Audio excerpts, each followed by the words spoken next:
All right, so let's continue with the discussion of thermal QCD. And in this afternoon lecture, I would like to describe the confinement transition in pure glue theory, the chiral transition, and hopefully I managed to get to the calculation of the equation of state. And I want to second what the chairman said. It's very important that you ask questions because that gives me some idea of what you may know, what you may not know, and then, of course, how to pace the material. Of course, I have a lot of material to cover, but it's better to go through material slower that people can connect and not be coupled when I start to go too fast. So it's really gives me a feeling if I hear questions of where the audience stands, because it's a very diverse audience. So and for some people, many of the things I'm saying may be trivial, and for some it's totally new. So it's not clear at which level one should discuss it. Okay, so let me start with the deconfinement and center symmetry.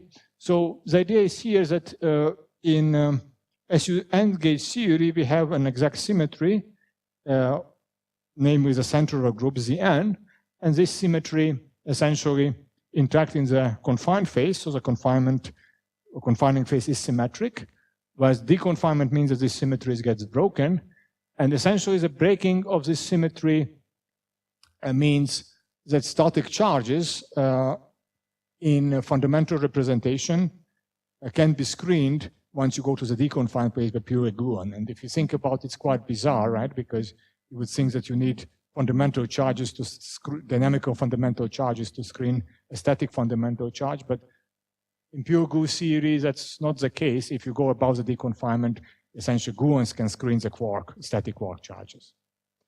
Now, on the lattice, the way we study the center symmetry and its breaking is again through the corresponding order parameter, the Polyakov loop. So again, we have a kind of lattice version of our fields given by the gauge lengths. We work on n sigma cube times n tau lattice, and the temperature is given by the inverse time extent, which is n tau times A.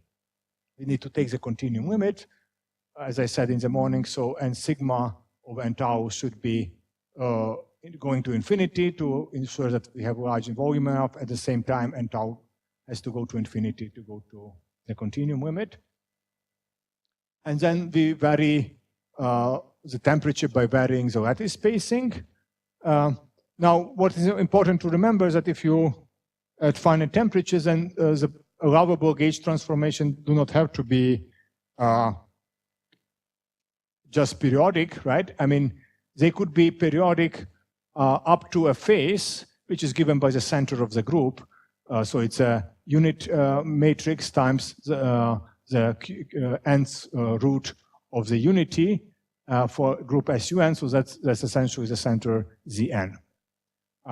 Now it's clear that if you take the Polyakov loop, which is in terms of the gauge field, is just a product of all the temporal gauge fields along the time direction from 1 to n tau, then under the center transformation, the Polyakov loop transformed non-trivially, so the name of the Polyakov loop gets multiplied by this phase 2 pi n times I over nc. And if the Polyakov loop is non-zero, that means that the corresponding Zn symmetry is broken. Now, the expectation value of the Polyakov loop, you could show it's related to the free energy of a static quark. So if you have non-zero Polyakov loop, it means that an isolated static quark has a finite free energy, and that means the deconfinement. If you're confined, there should be no isolated static quark, which means the corresponding free energy should be infinity, and therefore Polyakov loop 0. If it's non-zero, it means the free energy of a static quark is finite, and therefore somehow this gluon plasma managed to screen our static quark and use a finite free energy. And in that sense, the Polyakov loop is the order parameter for deconfinement transition in pure glue theory. Now, of course, when I write it in this form, that the Polyakov loop is just exponentiated free energy with the temperature, I didn't worry about renormalization, right? So, in principle, it's fine as long as you have a finite lattice spacing. But in fact, you could see that if you calculate the one-loop correction to the Polyakov loop, so you have the self-energy diagram essentially, so you could emit a static gluon or electric gluon and absorb it, and this diagram produces a divergence which is proportional to one of the lattice spacing.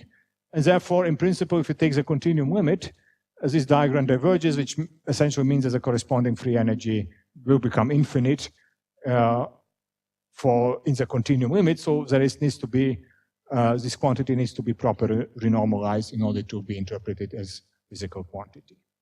And that's what you could see in the continuum. So you just plot the expectation value of Polyakov loop in the fundamental representation as function of the reduced temperature T over Tc.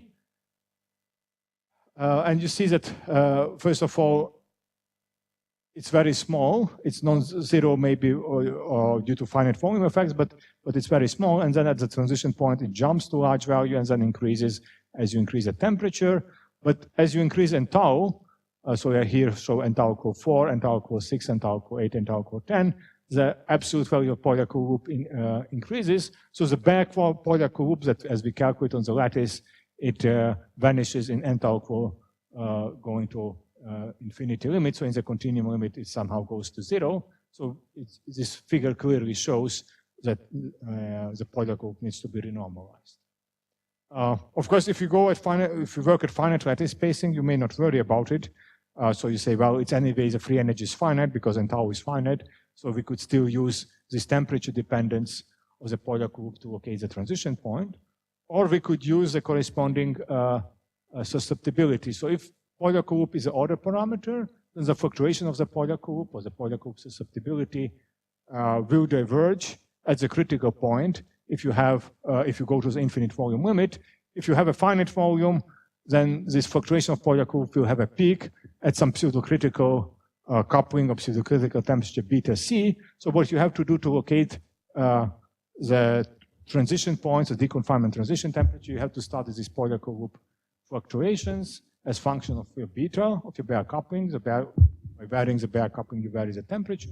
And what you see is that indeed you get a peak in the Polyakov loop fluctuation and Polyakov loop susceptibility as function of beta at some, and from that you can determine the critical beta, which corresponds to the phase transition in a finite volume.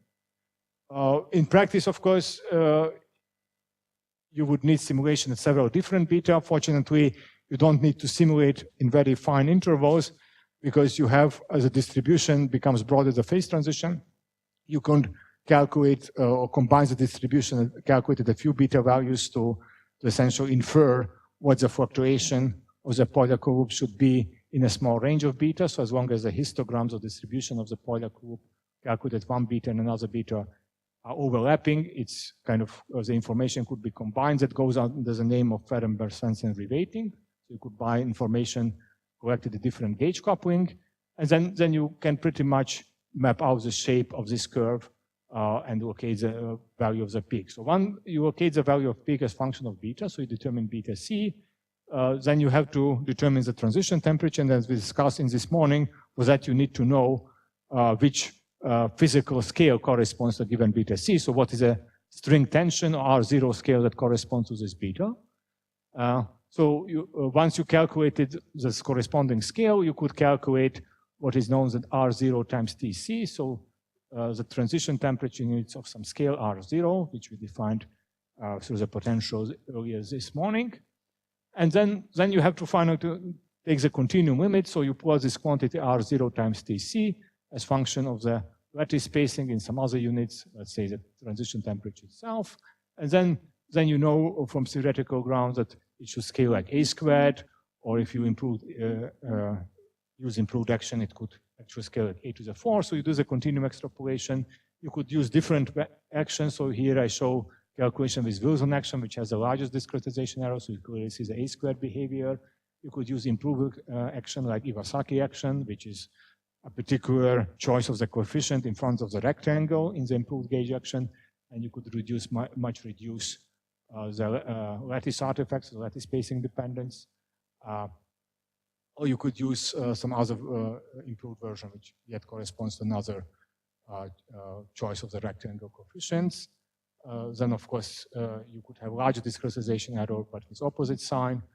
But in all these actions, once you do the continuum extrapolation, extrapolate to the same continuum value for the transition temperature, which now, if you plug in the zero value for R0, you bound half Fermi, you get a transition temperature of about 300 MeV.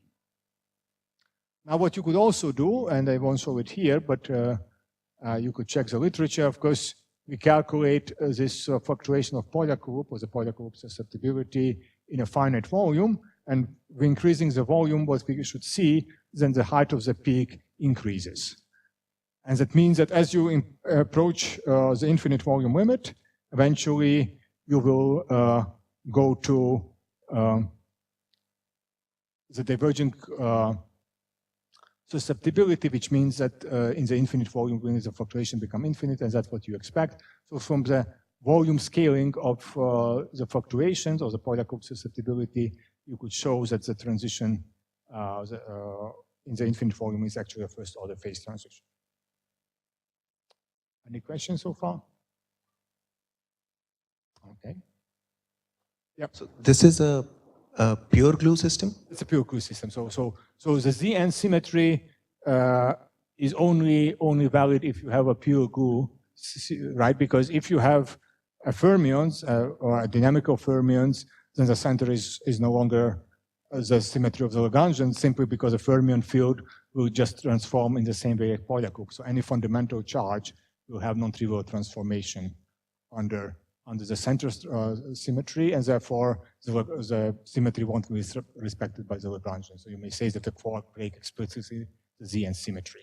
And therefore the discussion of deconfinement in full QCD is more difficult because you don't have a symmetry group associated with the deconfinement transition. So therefore, I start the discussion with a pure glue theory, which is where it's well defined. Okay, so now, in addition to the Polyakov itself, you could consider the correlation functions of Polyakov. So now we're talking about the correlation function of the order parameter. And the correlation function of the order parameter also should show a qualitative change as you go across the transition temperature. So what do we expect? So if you're in the low energy phase, so you're at temperature below the transition temperature, then you're in the confinement phase, and as we discussed, confinement means that the potential between static quark and anti-quark grows linear with the distance, and that has been known in the lattice for a very long time now. Of course, then you wonder what is the correlation function of Polyakov does. So if the Polyakov somehow corresponds to free energy of a static quark, then you would think that the correlation function of Polyakov is a free energy of a static quark anti-quark pair separated by distance r. So you put your quark at distance at point 0 and the anti-quark at distance r. That essentially gives you then the free energy of quark anti-quark pair. And now you study the free energy of this static quark anti-quark pair as a separation of separation r between the quark and anti-quark. And if there is a confinement, then certainly the free energy should grow with the separation. Therefore, the free energy is proportional to the string tension times r, and therefore the correlation function of Polyakov is just an exponent of the string tension times r divided by t. So you could think that the correlation length of the order parameter, in a sense, is given by the string tension between the quark and anti-quark. Now, if you go to a phase transition, and the phase transition is kind of equal first order, that means that the correlation length should be large, and the string tension, which now depends on the temperature, will decrease. So here I show the string tension extracted from the Polyakov correlator by this formula divided by the corresponding zero temperature string tension, and you see that it rapidly grows, rapidly decreases as you approach the transition temperature, or the phase transition temperature from below. In fact, you could essentially almost extrapolate it to 0, but it doesn't quite go to 0 because the transition is first order. So the correlation length is small but finite at the transition point. Now, if you go to the other phase, the deconfined phase, then of course you have a non-zero expectation of the Polyakov loop. So of course the correlation function itself will approach some constant value which is given by the expectation of the Polyakov value squared. So essentially you have a cluster decomposition, you have a quark and anti-quark, you pull them apart, they're all screened individually, and the free energy is just given, is independent of the distance, and is just given by the square of expectation value of the Polyakov loop. You could also think about it if you remember the exponentiation formula. The Polyakov loop itself is a free energy of an isolated quark. So if you pull the quark apart, that means that the free energy of quark-antiquark pair just becomes twice the free energy of an isolated quark. And that's what's encoded in this formula. So that's why you have to assume that the Polyakov loop correlation function just will approach L expectation value squared. So then it's makes sense to divide the correlation function by the expectation value of Polyakov loop itself and take the logarithm, and then that's a connected, so to say, the connected part of the correlation function also decays exponentially. So again, you have kind of the typical correlation length, the inverse correlation length. But in that case, the inverse correlation length is just the screening mass, which is due to chromoelectric screening. So at the deconfined phase, kind of the exponential fall-off of this reduced correlation function just gives you the Debye mass. So what you expect that as you go from low temperature to high temperature, the Debye mass becomes larger, and therefore this correlation length in temperature units start to grow and eventually it goes to approximately a constant, because from that point on, it only depends on the coupling, and the coupling varies logarithmically as you vary the temperature. Again, because we're dealing with a nuclear first-order transition, the screening mass of the inverse the correlation length is very small at the transition temperature, but it's non-zero. So, of course, as you, so now we are talking about SU3, you could also consider in general SUN gauge theory, and what happens in large N is that the transition becomes more and more firstly strong order, simply because you have a large mismatch between the different degrees of freedom. In the confined and deconfined phase, so in the confined phase you have a gas of gluons, which is independent of the number of colors, because you have a certain spectrum of gluons. On the high temperature, where the quarks, the gluons at the dominant degree of freedom, the pressure should scale like n squared minus 1. So you have a large gap in the energy density, and therefore, as you increase n, the phase transition becomes more and more strongly first order. But what you see from these correlation functions, or the corresponding correlation lengths, that for SU3 gauge theory, even if you have a first order transition, it's a weakly first order transition. So somehow SU3 gauge theory is far from the large N limit. Now, once you understand that the correlation function of the Polyakov loop is somehow corresponds to the free energy of a quark-antiquark pair, you could use this fact to calculate the renormalized Polyakov loop, or give a physical prescription how to renormalize the Polyakov loop, so how to subtract this divergence. So the idea is that if you have a quark-antiquark pair, let's say at low temperature, it pretty much does what the potential does. So it has this linear rise, and of course, if the temperature is low enough, the string tension that governs this linear rise is close to its vacuum value. However, if you look at the short distance part of the free energies, and the expectation is that if the distance is much smaller than the inverse temperature, then the free energy of a static quark-antiquark pair should behave like the static energy in the vacuum case, at the zero temperature potential, up to some trivial factors that come from the normalization of the traces. So the expectation is that at very short distances, the free energy of a quark-antiquark pair is given by the vacuum potential times the temperature times the logarithm 9, and therefore up to this factor we could normalize the free energy of a quark-antiquark pair to the zero temperature potential at very short distances, and then of course we have an overall normalization of the Polyakov correlator, right? So if you require that this object should be normalized such that it coincides with vacuum energies, and you have renormalize this object essentially for all the distances. And that means that if you define now the asymptotic limit of this correlation function, so you let r going to infinity, and you're in the deconfined phase, then this object just gives the exponent of the free energy of quark-antiquark pair at infinite separation, which is just expectation value of L squared. And the free energy of infinitely separated quark-antiquark pair is just twice the free energy of a single quark. Therefore, you could write down the renormalized Polyakov loop as the exponent of the free energy of infinitely separated quark-antiquark pair, which you infer from the free energy of quark-antiquark at infinite separation divided by 2t. So this way you get the renormalized Polyakov loop, and now you could look at the behavior of the renormalized Polyakov loop for different and tau, and here it's summarized in this figure. So essentially, below TC it's zero by construction, because simply the infinite separation of a quark-antiquark pair gives you infinite free energy.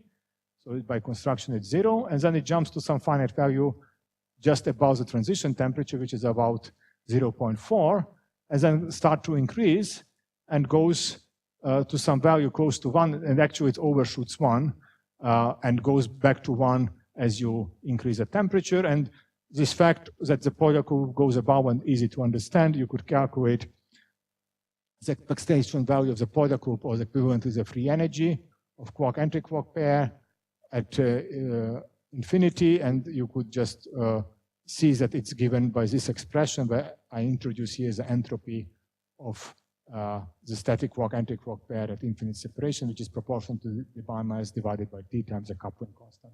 So as the coupling constant goes to 0, this whole S infinity and F infinity goes to 0, and therefore eventually it will go back to 1, but for any finite temperature, it will, finite but very high temperature, or reasonably high temperature, it will be above 1. Yes? Because this each individually fills the Debye mass. So of course, when they're at finite separation, then the free energy is exponential decreasing function. The exponential decrease is governed by the Debye mass. But of course, you have a part. So when you go to infinite separation, it doesn't go to 0. It goes twice the free energy of a quark and antiquark, right? Or the free energy of a quark plus antiquark is essentially twice the free energy of an isolated quark. And if you calculate that, it's proportional to the Debye mass. So somehow, if you look at this formula, it tells you that the free energy is given by the coupling constant. So the coupling constant essentially is the coupling of the static quark with a medium, and then kind of the volume within the Debye sphere. Or therefore, it's kind of cut off at the Debye mass. So it essentially sees a medium within the Debye sphere, and therefore it's proportional to the Debye mass. If the Debye mass is large, right, then of course you have a large entropy for this quark.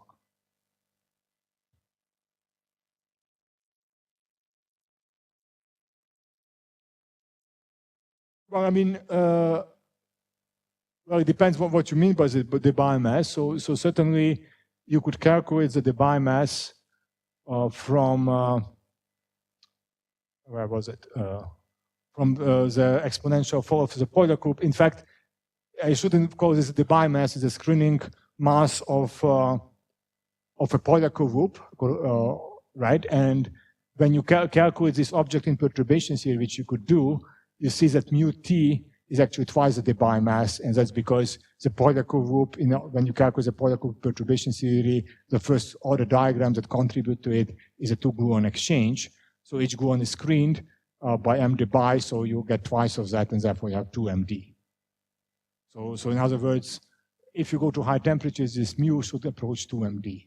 And that you could verify, and I will show, not in pure Gauss theory, but we did the calculation also now in full QCD and how it works in practice. Peter, Yes. So, I mean, can you just explain this again? How your the Polyakov loop actually exceeds the value 1? I mean, theory does not allow it by definition, right? So you ask why it's above 1, right? Right. Why it goes above 1? Yeah. Well, I mean, first of all, when you do the numerical calculation, it's just what comes out, right? And then you can think, does it make sense, and why? What's the explanation? Well, what we did here, we said we just required the free energy of a static quark, anti-quark at very short distances agrees with the zero temperature potential. So you say, well, the zero temperature potential gives by Cornell form, so its form is fixed. I go to very short distances where it's Coulomb-like. I require that the free energy agrees with that. And then, of course, FQQ bar is normalized, right? And then I just read off what is the value of FQQ bar at very large distances, so when it goes to the plateau. And then from that I extract F infinity, and once you have the F infinity, I calculate this renormalized Polyakov loop. This formula, essentially using this formula, right? And then it turns out to be 1, and say, okay, 1 is not something I expected, because I said, well, it's an SU3 matrix, and that's probably what you mean, how that its trace could be larger than 1. Now, of course, the issue is here that once you renormalize it, right, then you renormalize a composite operator, and depending on how you impose the renormalization condition, you could get pretty much everything. So in a sense, what happens that if you calculate in and then of course you recall what would you get in perturbation theory. So that's kind of a trivial calculation in perturbation theory. I could do it in a blackboard, maybe in the break if you're interested in. That's what comes out. So essentially, the fact that you have this negative sign here, well, here actually there is a sign negative, but actually there is a typo. There should be positive sign. So the free energy is negative at a large temperature and proportional to md times alpha s. And that's why then the exponent becomes larger. So that's kind of the fact how we essentially the fact that the free energy is positive in the perturbation theory. It's a consequence of how we did the renormalization. So we use MS bar renormalization, and in MS bar renormalization, essentially you drop all. You don't have a Pavlov divergence essentially, and therefore what you get is this contribution only. Now, if you would do, let's say, a cutoff regularization, then the free energy will be proportional to the cutoff, and the cutoff would enter with a positive sign. So you would essentially get some lambda, which is a cutoff, minus this expression, and it will be positive, and that regularization scheme, the Polyakov loop would be finite. So it depends on how you renormalize it. You get something which is the free energy, which could be positive or negative, and which means that the Polyakov loop either could be above 1 or below 1. It all depends on renormalization. If we use lattice renormalization, or kind of when we renormalize it through the free energy of quadratic quark by requiring that this free energy should be agree with the potential, or when we do MS bar renormalization, we always get the answer that the Polyakov loop is above 1. If we use some other prescription for renormalization, we would get other value for the absolute value of the Polyakov loop. However, keep in mind that, of course, the free energy of a static quark is only defined up to a constant, up to a temperature-independent constant. So it's not the value of the Polyakov loop, the absolute value of Polyakov loop, which has a physical information, it's temperature dependence. And the temperature dependence of this object is, of course, whether you add a constant or not won't change. So the physics is contained in the temperature dependence, not in the absolute value of F infinity. Sayantan, do you have questions?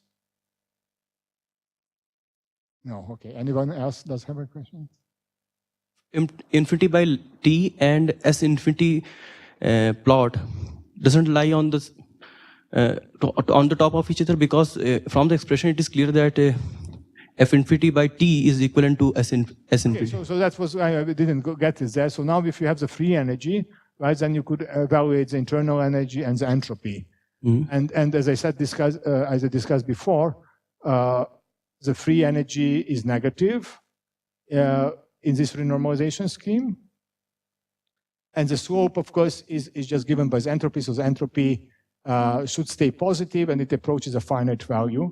And then, of course, you could calculate the internal energy, which is F minus TS, and that essentially is a green line, which is close to 0.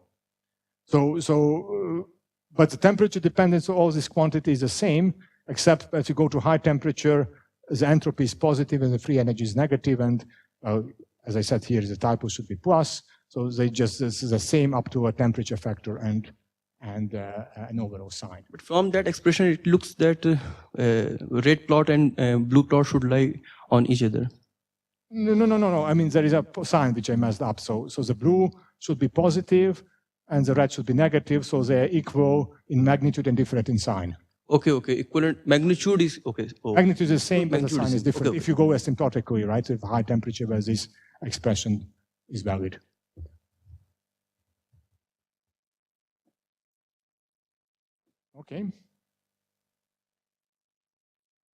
Okay, so now let me discuss the chiral transition. So we jump from pure Gauss theory, where we had the center symmetry, and the phase transition kind of associated with the center symmetry, to QCD, where the relevant symmetry is chiral symmetry. So as we discussed, the light quark masses are much smaller than the QCD scale, and therefore you would think the chiral symmetry being a good symmetry. So then we're talking about breaking of the symmetry in the vacuum, which is signaled by non-zero expectation value of the quark condensate.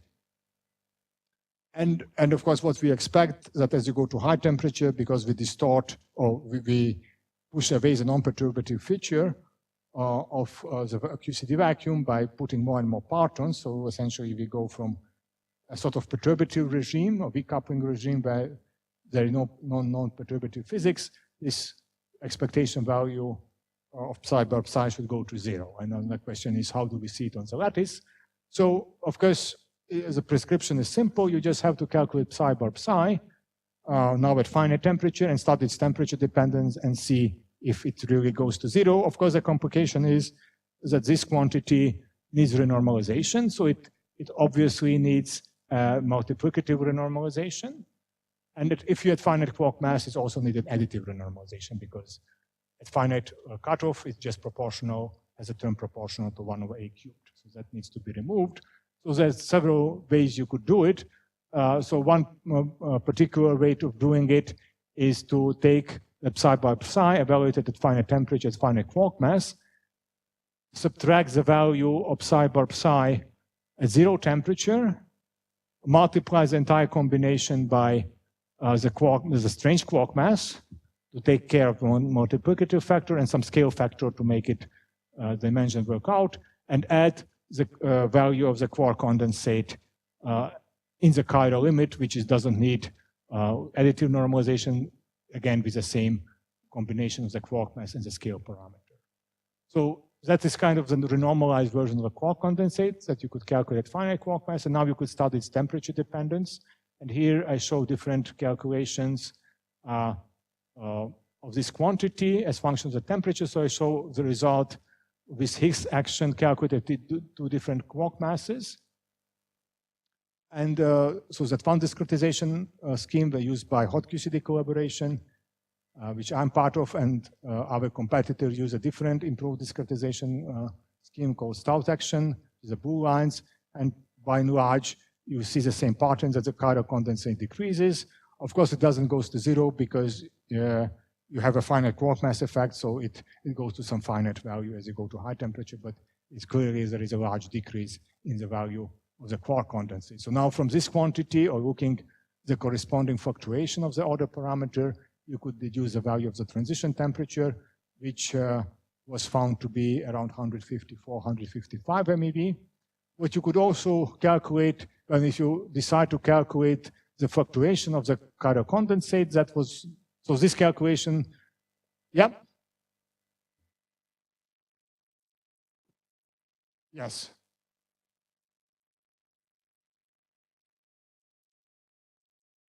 Yeah, it's also related to the specific renormalization, right? So whether it's below 0 or slightly above 0, it depends on what you subtract, right? So, well, for different reasons, but again, renormalization could make its absolute value to vary. Of course, again, you have to keep in mind that this is only one prescription how you renormalize it. It's not the absolute value of this quantity, which is important, is the temperature dependence. So the renormalization issue is somewhat different here, but the absolute value is, of course, depends on normalization, the temperature dependency shape, which is, of course, independent of renormalization, what contains the physics of chiral transition. So you could look at the fluctuation of psi bar psi. Here you don't even have to renormalize necessarily because a lot of this normalization is cancelled between these two terms. So you could look at the temperature dependent of this fluctuation of what you expect that in the vicinity of the transition point, the fluctuation should be large. If you have a true phase transition, fluctuation will diverge to go to infinity. So you identify the transition point as this peak. So you could essentially what you do, you interpolate through the data point, and this calculation was done with domain-wall fermions, the physical masses. Here we have physical and nearly physical masses with staggered, so there are two different formulations. Of course, that's continuum. Here we have a finite cutoff, but we expect that cutoff effects are small. So you, from this span, again, you can read off the value of the transition temperature, which turns out to be 155 MeV,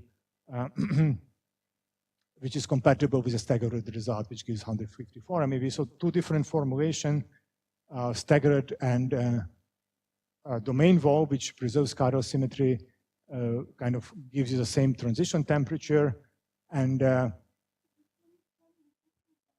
here, yeah, actually that was also the chiral susceptibility, but you get essentially the same number from inflection point. So you could do it in inflection point. Actually, this number comes from a more detailed analysis of the chiral susceptibility in this paper. But the Wuppertal, so our competitors, Wuppertal collaborations, they consider inflection point, or maximum of, so they consider several possibilities, and within errors, you always get this number. But I will discuss, I mean, how you make this number more precise, and so here's the error essentially to a large extent driven by the error of the lattice calculations themselves, and now we have much more precise idea what those errors are. We reduce much of the errors.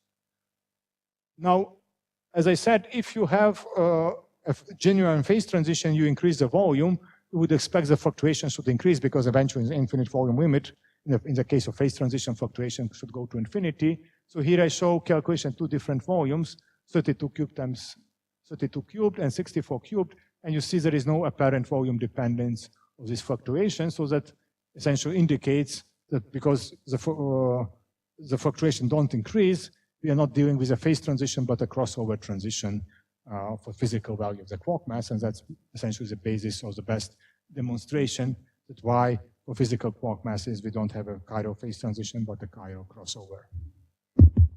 So yeah. Any questions? Yes. So can renormalization, I mean, depending on the renormalization scheme, my physical observation can be different. The TC, if you're talking about the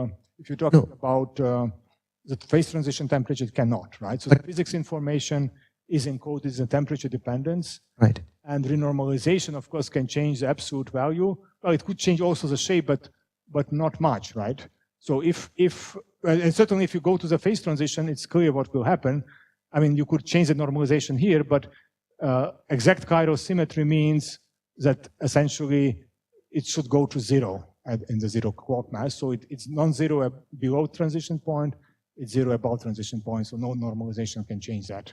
Yeah, I mean, if you have a genuine phase transition, the transition temperature doesn't depend on a normalization condition. Okay, so if I look at this plot, can I say that the renormalization scheme used in the blue, using for the blue data, is not correct because the mass cannot be negative?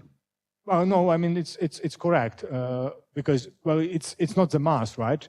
It's just some parameter, and in the if you would take now, so that's a physical quark mass. You do this subtraction, it goes to zero, nearly zero value, but slightly negative. Now, of course, will happen if you go to a smaller quark mass. So instead of ms over 27, you would consider the ms. Ms is a strange quark mass. Yeah, you consider ms over 100. It of course will be much steeper here and will get much closer to zero. And eventually, if you go to the chiral limit, right, where m goes to zero, then there will be a point where above some temperature it will be exactly zero. So the fact that it's negative is only due to the fact that the quark mass is finite, right? And you subtract more than you add. because this quantity you add, which is a chiral condensate in the chiral limit, it doesn't have these divergence problems, is larger. So you subtract more and add less, but eventually as you go to the chiral limit, it has a correct limit that it will be exactly zero above certain temperature. Of course, if you have finite quark mass, it could get negative. It could shift a little bit the transition temperature, but in the chiral limit where you have a well-defined phase transition temperature, that won't be the case, so nothing will depend on normalization.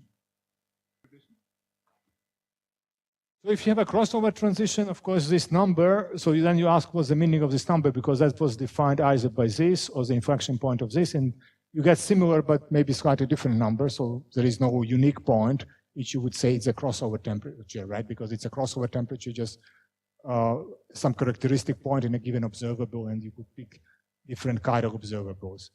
The statement is if you go to the chiral limit, right, the m equals 0, you have a first order, or you have a second order, first order phase transition, then this crossover temperature becomes unique. And that's what I'm going to show in the next slide, how that happened. Okay, and that's essentially it.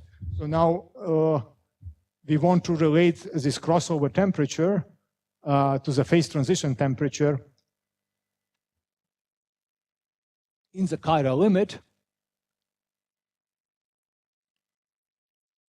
And in the following considerations, the scenario we consider is that if you have 2 + 1 flavors, so you have a strange quark mass of mass ms, and you have 2 light quark mass, so you go to the limit where the light quark mass becomes smaller and smaller, so you approach a second order phase transition, which belongs to O4 universality class. We don't know, but you expect that it will be a second order. So that's a general expectation, and if that's the expectation, how would you write down the free energy density of your system? So then, in that case, the free energy density of the system is given by the log z times T over V. You could write as a regular part and the singular part, and the singular part essentially contains all the information about the phase transition, whereas the regular part is just a Taylor series in the temperature and the quark mass. Now, the singular part that knows about the phase transition and knows about universality, so generically, you would think that it's a function of 2 types of variables, the temperature and the quark mass. Of course, the quark mass, in that case, because it breaks the chiral symmetry, you could think as a chiral breaking field. So it's, in some sense, is analog of external magnetic field in the spin model. So therefore, you can introduce kind of rescaled variables where you take the light quark mass divided by strange and call it H, okay, H for the magnetic field, and further you normalize it by some H naught to have this reduced magnetic field. And the temperature now, you calculate in the reduced temperatures, you see you vary the temperature from the phase transition temperature Tc0, that's the transition temperature in the chiral limit. Now, of course, any quantity which doesn't break the symmetry, so it's not H, could be also considered as a temperature-like variable. So this reduced temperature is not only the temperature itself, but it could be any other external parameter like the quark chemical potential. So in general, the transition or the reduced temperature, which this singular part depends on, is a combination of the reduced temperature and some chemical potential, which actually goes like a chemical potential squared, because here you assume that you will be working around the limit of 0 chemical potential, and there is a symmetry between particles and antiparticles, so therefore it should be even in the chemical potential. Now, if you have the free energy density, you could calculate the order parameter as a derivative of the free energy density with respect to external quark field. So in other words, we know that the quark condensate is nothing but the derivative of our logarithm of the partition function with respect to the quark mass times the temperature. So kind of you could generalize this one. And if you further kind of omit the regular part, then you realize that this order parameter m, which is some form of the quark condensate, will be given by the scaling form. That means that while in general, the free energy is function of T and the quark mass. If you go to the close to the chiral limit and you could neglect the regular part, it actually has a very specific dependence on the quark mass given by essentially the critical exponent delta and some scaling function fg, which depends on one variable, not two, the scaling variable, which is the specific combination of the reduced temperature and the external field. So here, somehow the dependence on the quark mass and the temperature is not given kind of by some arbitrary function. It's given a well-defined function, which is function of the scaling variable v, and there is this prefactor, which then specifies additional dependence on the quark mass on the external field. Now, this function fg doesn't depend on your microscopic physics, so it actually is not specific to QCD, so it's the same for QCD if you tune QCD to be around the O4 critical point, or if you consider the spin model, O4 spin model, it's exactly the same. So all information about QCD, if you go to closer to chiral limit, is encoded in kind of two parameters, if you wish, H0 and T0. So that's essentially is a mapping of your external parameter to this reduced temperature, and H is then is the same as in the spin model. So all the information about QCD is not kind of given by T dependence on T and H, it's just given by T0 and H0, and this is a universal function which is kind of not given by QCD, but it's given by universality class. And of course, you have a third parameter which is specific to QCD, is a phase transition temperature Tc in the chiral limit, so it's a critical temperature of QCD. Now, just remind you that we're talking about O4 universality class because the axial symmetry, the SU2 axial is essentially isomorphic to O4. Now, if you have the order parameter, you have the susceptibility, which is some derivative of the order parameter, or the second derivative of your free energy densities. And in principle, the question is, how many susceptibilities can you define? So you have kind of two relevant parameters, T and H in general, although there is this relation scaling, so it's not independent, but in most general case, you have these two where you could use to make the derivative. So you could calculate the susceptibility, which is the second derivative of your free energy density with respect to the light quark mass. And it knows this susceptibility by chi m, L. L is for light quarks, and m, that is a mass derivative. Or you could take one mass derivative to get something like a chiral condensate like observable and one temperature derivative. Or you could do two temperature derivatives, and that then is a specific heat-like quantity. It's not explicitly a chiral observable, but a more genuine thermodynamic observable that gives you kind of another definition of the transition temperature. So you have three different susceptibilities, and if you tune the system to be close to a critical point, so all this susceptibility will show a peak, and all this peak will diverge if you take the quark mass to zero. So, and the divergence as the quark mass to zero limit is essentially given by the critical exponent. So they are known and fixed by universality class. So all this susceptibility will diverge at finite, at infinite and zero quark mass, but any finite quark mass, they will show a peak. Now, the peak position of this susceptibility is essentially determined by the peak position of the universal function. So we have this function fg, but if you calculate the derivative with respect to second derivative, there is another universal function which is related to fg, which is called f chi. Again, its universal function doesn't depend on QCD. It's the same as the spin model. And this function has a peak at some value of Zp, and that essentially is this value of the scaling variable where this function has a peak defines your pseudo-critical temperature. Now, of course, if you define the pseudo-critical temperature as a peak position in Zp, right? So where this function has a peak, then you could write down Tc as functions of quark mass, for example, as the true transition temperature and some correction, right? Because you just can express Z in terms of its original definition in terms of reduced temperature and the quark mass. And if you inverse this relation, essentially you get a relation between the pseudo-critical temperature as function of H and the true phase transition temperature. So in other words, the quark mass dependence of your pseudo-critical temperature close to the chiral limit is kind of given, and it's fixed by universality class. And some parameters like Z0 or T naught and H naught, which is specific to QCD, but that's always a form of it. Those are just parameter form of H dependence is completely fixed by universality class. I don't know. It's not pretty well because people in Bielefeld have been calculating it for many years till death. So it's, I will show in one example. Well, no, actually I don't, but you could look up in the paper. So it's very well known because it's a spin model. So you could calculate this very high statistics and map it out numerically, essentially very good precision. So they're kind of known. And it's even a nice parameterization of the scaling function in terms of polynomials exists. So it's ready to use for the analysis that we need for QCD. Well, they probably could get much better, but I would say that state-of-the-art Monte Carlo calculation spin model is so precise that for any practical need, it's good enough. So it's SU2A has same universality class of O4. right.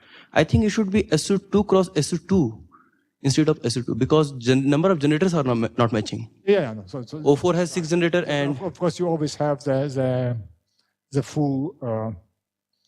Well, I think SU2 cross SU2. yes. So it's meant to be full. Of course you mean so the flavor symmetry is always intact, right? So that symmetry you always have.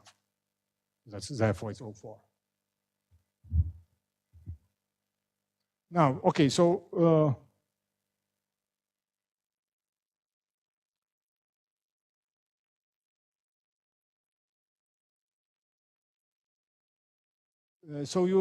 so in principle you have these three definition of pseudo-critical temperature in terms of this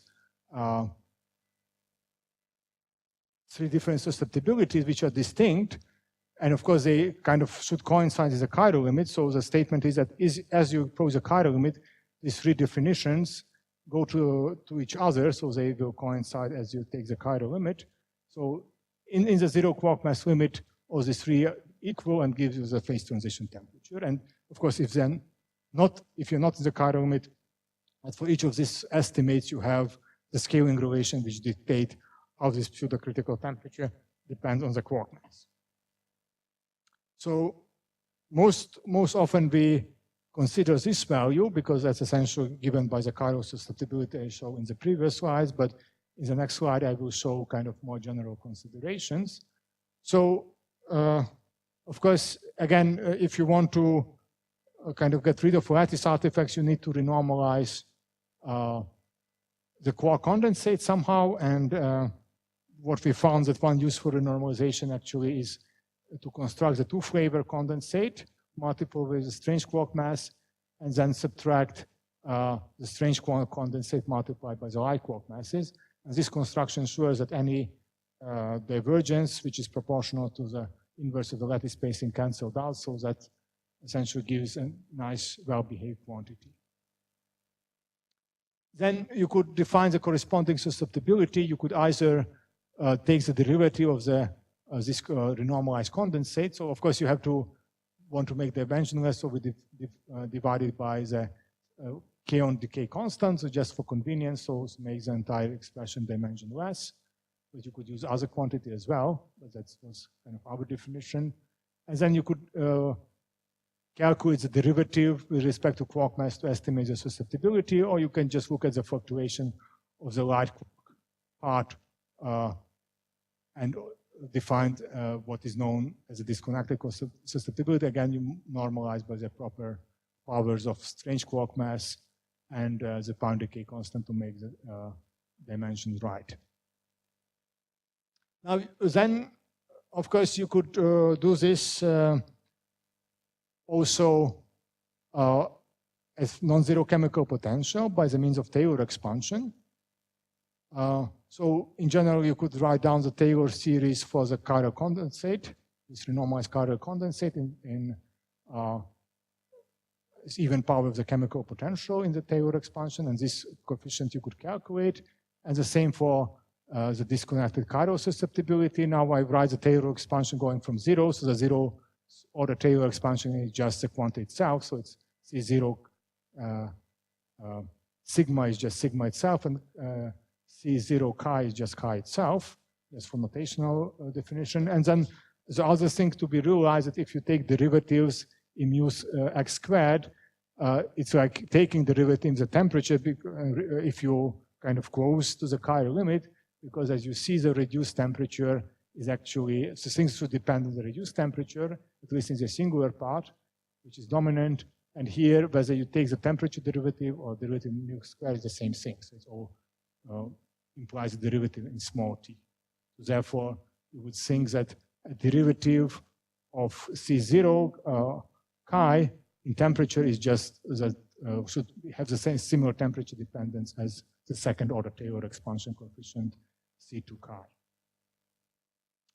Now, of course, you have the following quantity that you could use to define the peak. So you could either take the full susceptibility, which is the derivative of the order parameter with respect to the quark masses, or you take the disconnected parts, the fluctuation of the quark condensate, that gives you a quantity which behaves like chi L m, or you take the temperature derivative of the chiral condensate, so that's something which would give the inflection point, or the second derivative is Taylor expansion coefficient that should be proportional to the other susceptibility, where you take one quark mass derivative and one temperature derivative of the free energy density.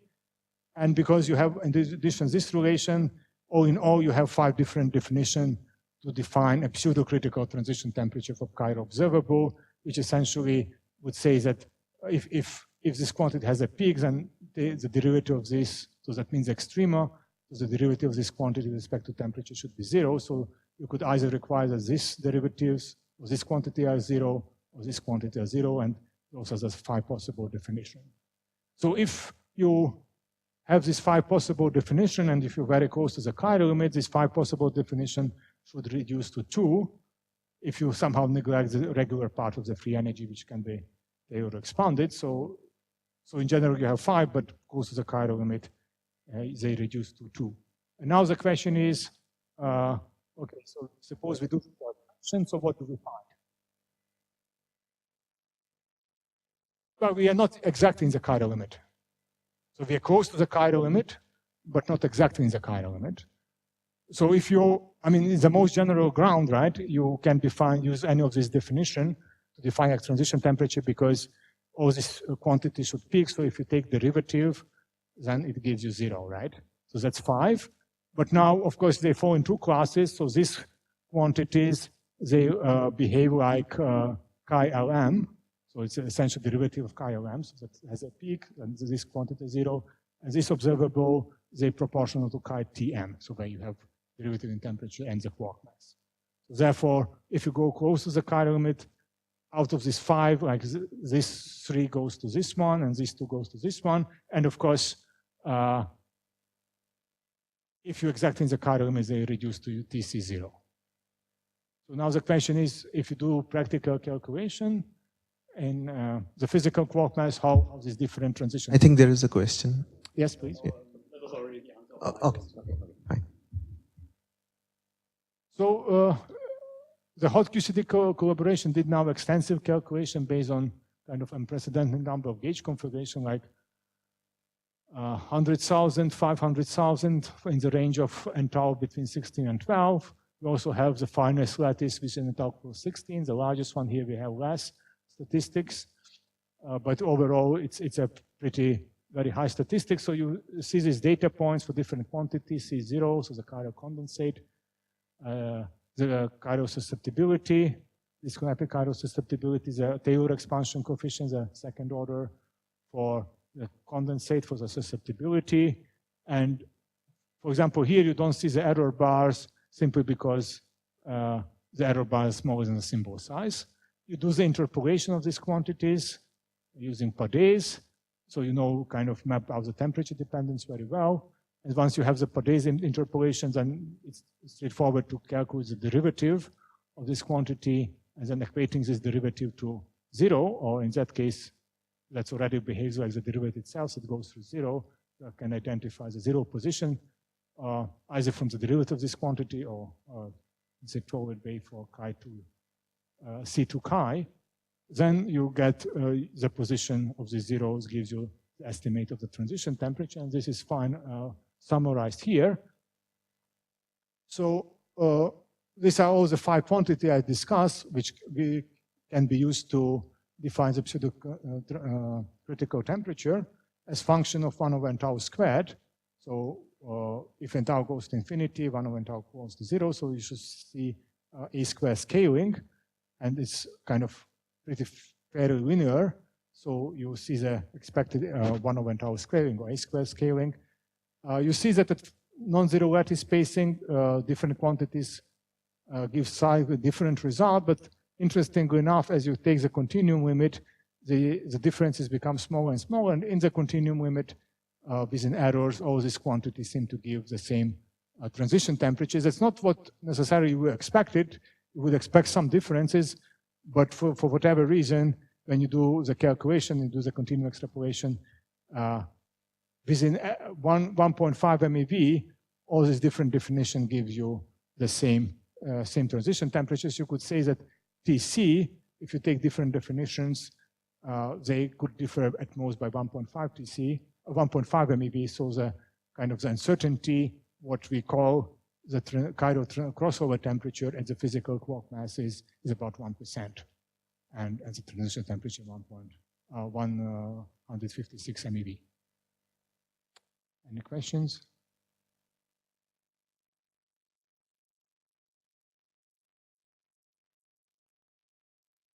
Okay, so now with that you could proceed. So because we calculated also the Taylor expansion coefficient in the pressure, we could now evaluate the transition temperature also as function of the chemical potential. So you could do the same exercise now, calculate different quantities that define the chiral transition, but now at finite chemical potential. And it's kind of convenient to parameterize the transition temperature as function of chemical potential in this polynomial form.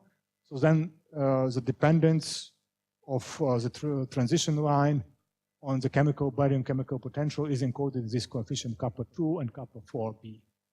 So this has been calculated, and well, we used different definitions. So you could either use the inflection point, if you wish, of the chiral condensate, or the peak of the disconnected chiral susceptibility. It turns out that they give you pretty similar curvature. And what you find that you have a small curvature, the leading order correction to the zero temperature resulting chemical potential is fairly small. And the force of the coefficient essentially is so small that it's essentially compatible with zero. So it's at least an order of magnitude smaller. It has some errors, but it's almost zero. So that means that if you plot the transition temperature as function of chemical potential, you get a curve of the transition temperature which is basically flat, so it doesn't depend much on the value of the chemical potential. And that's what's interesting, that if you do a freeze-out condition in heavy ion collisions, that would correspond to a constant energy density, entropy density, which is shown in these blue and gray bands, then those freeze-out conditions corresponding to a constant energy density and entropy density, they kind of very well agree with the chiral crossover line given by this yellow band. Okay, so now the question is, excuse me? The K to kappa gives you the leading order curvature that goes next to leading order curvature, but it's numerically essentially zero. So most of all the information we have is encoded in this one number. And it's also small, so you have a pretty flat line, or the curvature is very small. Function. And that of course, in sort of say, also in agreement what experiment finds on the freeze-out condition. So somehow it means that the freeze-out condition is not, heavy ion experiment is not too sensitive to the value of the baryon chemical potential, at least for value which is smaller than 400 MeV. Peter? Yep. Yeah. So when we look at this curve, I mean, your crossover line, which is order mu4, it's actually quite large mu.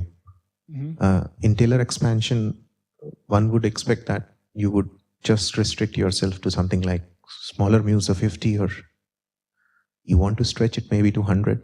Well, I mean, you could stretch it to 400. I mean, if you look at you could ask what's the baryon convergence series, and because this coefficient is basically 0, well, we stopped it here because, okay, I mean, then we have the kappa 6, which we don't know it's also compatible with 0, but it has a large error. So it's essentially the error which stops us to kind of continuing it further. But if you would reduce the error on the 6th order coefficient, and we have a better kind of control over it, we possibly could go to 400. Right? So it all now depends on the 6th order. The 4th order, we know it's small. The 6th order is also very small, compatible with 0, but has large errors. So that of course, that's what you see as this increasing band. So you could continue, but of course the band will start to grow, and at some point you don't want to mess your plot. But if that would have a smaller error and its value would kind of reasonably small, which we don't know, it's still small with an error, but the errors are large. So if you reach the error and value is small, then nothing will prevent you to go to 400 MeV.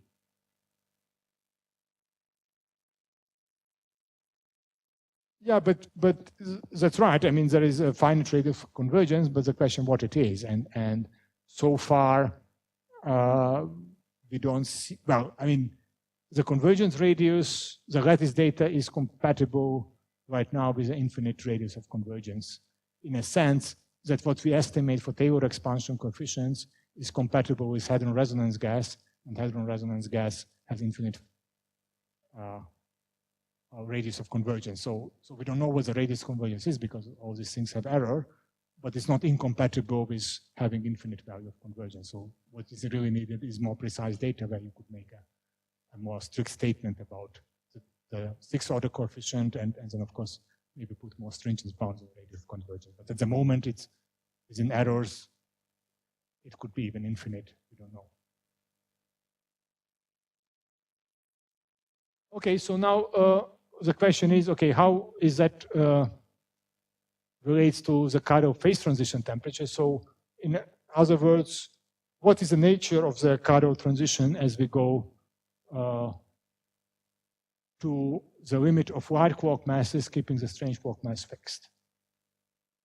So to answer this question, what you could do, we could study the Chiral observables for different quark masses and approaching smaller and smaller quark mass. So what we did, we studied the different quark masses, which are 1/20th of the strange quark mass, 1/27th, 1/40th, 1/20, and 1/160th. So we have this fixed strange quark mass ratio and have decreasing fraction of the strange quark mass as our light quark mass.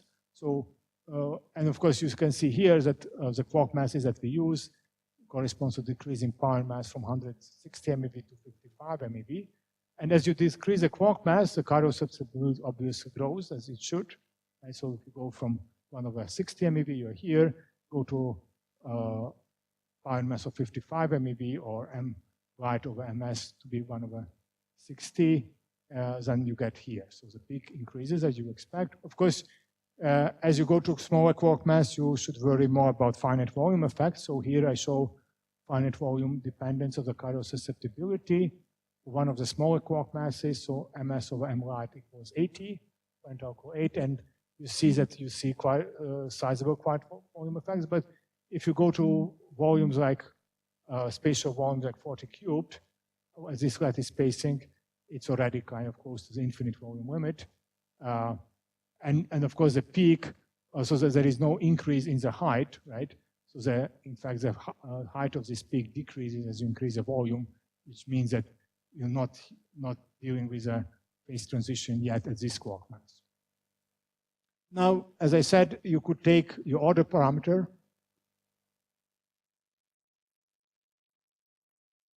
Right, so if you have a phase transition, you increase the volume, the fluctuation should diverge. But that will not be seen. We see that fluctuations are decreased as we increase the volume. which means that you are far from critical point.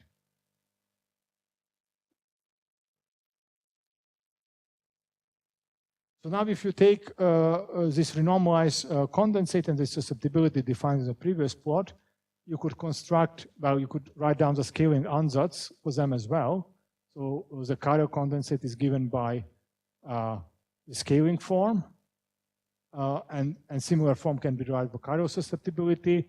And of course, you have subleading corrections, which come from regular part or even subleading correction to the scaling. So the leading kind of H dependence and T dependence is encoded in this universal scaling function.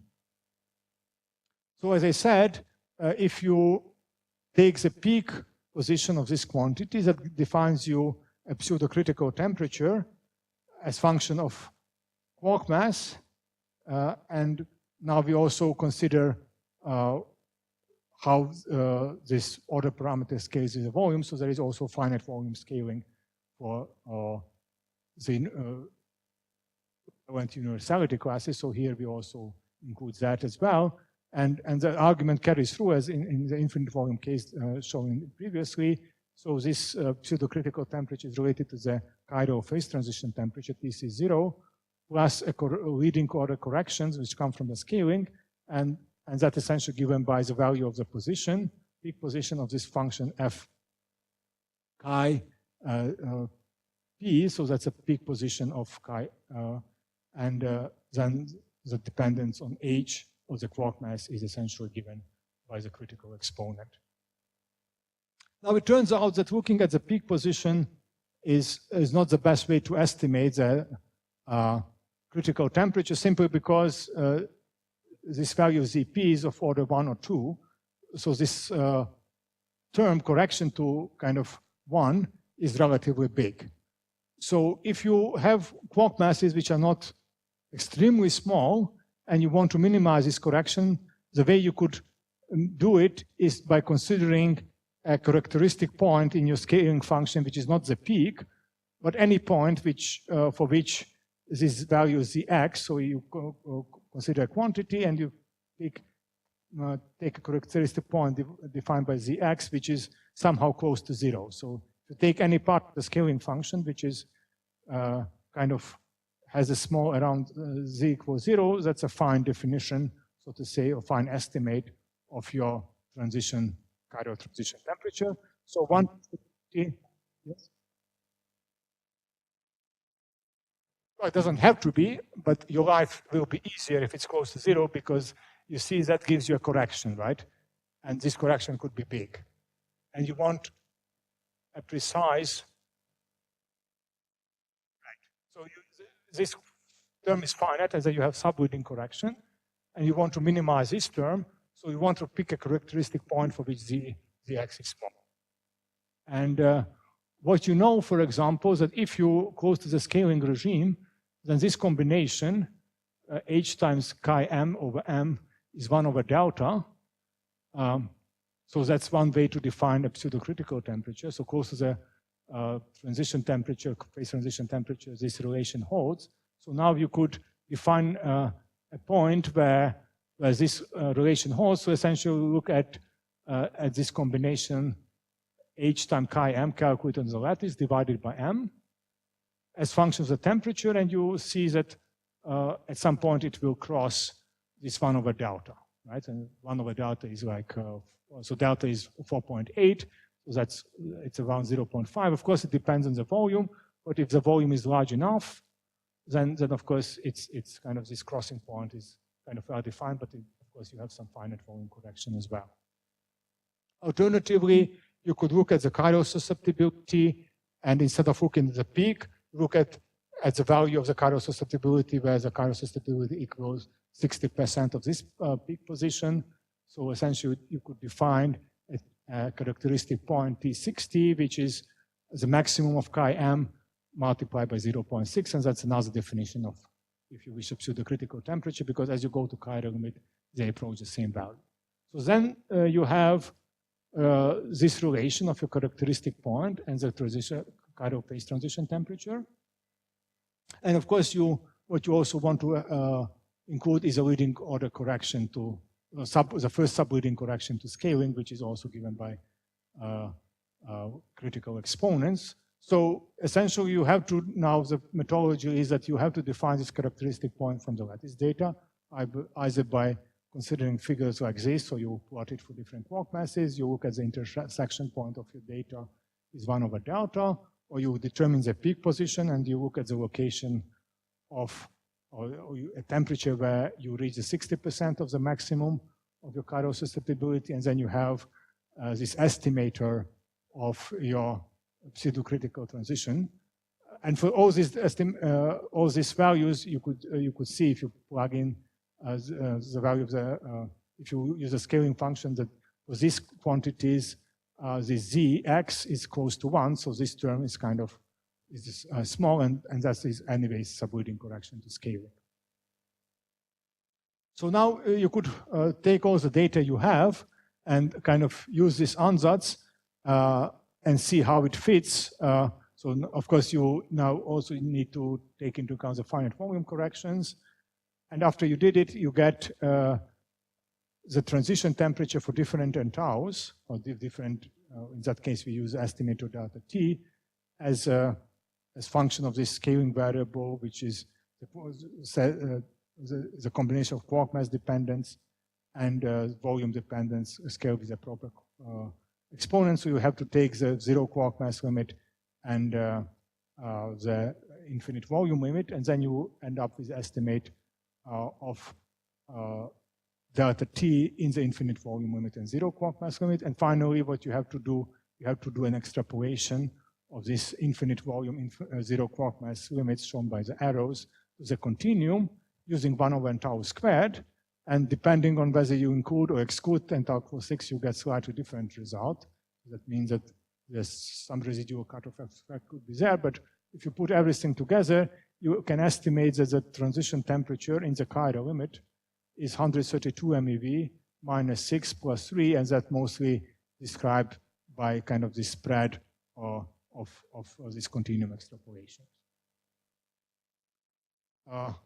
So what's important is that if you look at the physical quark mass, you determine the transition temperature as physical quark mass, and you go to the chiral limit, you have a huge difference of order 25%.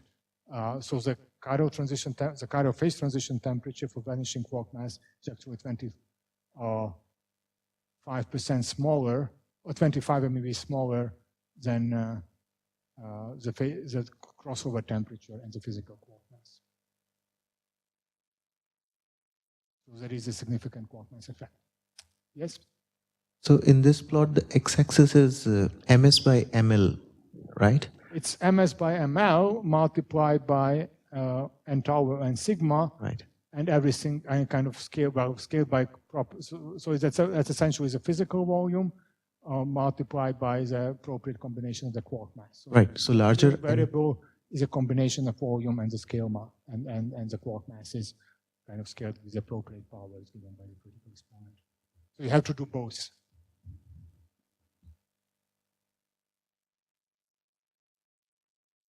Yeah, so the Columbia plot is like I showed in the first lecture, it's 0.4 from essentially at the strange quark mass, it's 0.4.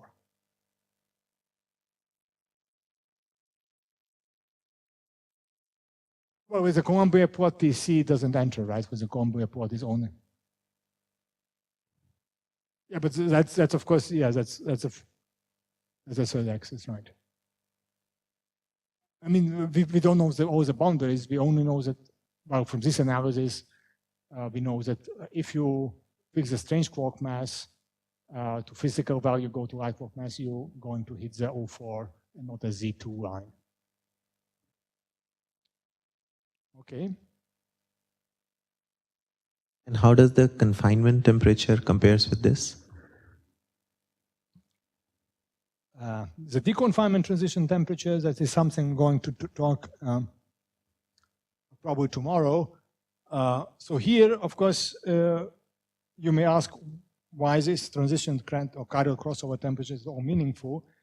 And it's meaningful because we could have related this crossover temperature, which is some inflection point or some peak position, some quantity, to the behavior of the chiral limit, right? Even though the true phase transition temperature in the chiral limit is 24 MeV lower than the phase transition or the crossover temperature at the physical quark masses. They both, in some sense, use the concept of scaling, the fact that the different quantities that define this pseudocritical temperature are related if you're close to the natural chiral limit. So this definition of a crossover temperature is meaningful in the sense that different quantities are not completely independent, right? So it's not like you have 5 different quantities and they give you 5 totally different results for the transition temperature. So this TC, even though it's only a crossover temperature, has some meaning. Now for deconfinement transition, which you would probably try to define in Polyakov loops, that's not so obvious. And in fact, whether the deconfinement transition in QCD has anything to do with the chiral transition is not a settled question. What we find that, interestingly enough, the two are close enough, but we don't have anywhere the understanding why that happens, and not even a very precise definition or determination of what one could call a deconfinement transition temperature in full QCD.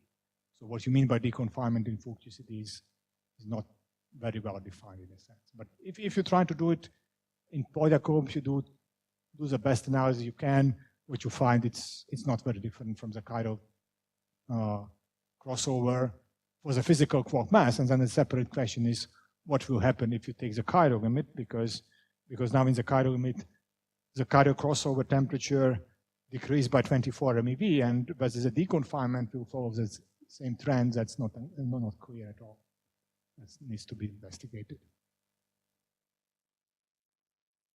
Okay, so I don't know, any further questions? Yeah, we have 5 minutes, 5-6 minutes available. So you have according to the clock we have from, I could start the calculation of the equation of state, but most likely I won't finish it, but we could at least get started. So do we have, do we have any questions? Yeah, go, and then you stop me whenever you... Because he'll be starting a new topic then, so. Should we stop here or start a new topic? Well, it's not quite kind of was planned in this lecture, but I could start it, but probably most likely won't be able to finish it completely. Then tomorrow would be better then, because it'll be better. Okay, so we stop here then.